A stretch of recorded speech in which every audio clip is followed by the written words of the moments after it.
ынтыламын. Бақтылаға микрофон алдына сізді шақырайық. Сіздің қалеміңізден дөретілген отан хақында қосықларды тыңлайық. Мархамат. Ватан. Қалқын сүйген, сүйер әлемді бүткіл. Ватансызды шадлы демеклік мүшкіл. Тұтады обалы туылған жердің, басқа маканларды күсесе кеуіл. Інаяты күмі менен Алланың. Туылғанман бірінде 5 қаланың. Тербелген киелі алтын бесігім, мәңгіге сүйіклі болып қалады. Таңлап болмас ата-ана отанды. Сөзсіз олар ұлы әзиз атанды. Еске алсам рухы шат боп бабамның, бақтыма тілеклес болып жатады.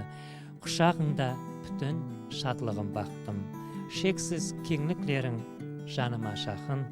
Көзім қиса таслап кетуге сені, ватаным деп айтуыма жоқ хақым.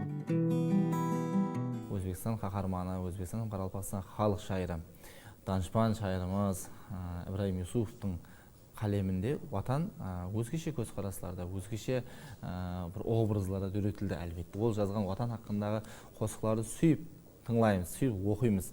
Мәселен, оның күндізі құяшлы, түні жұлдызлы,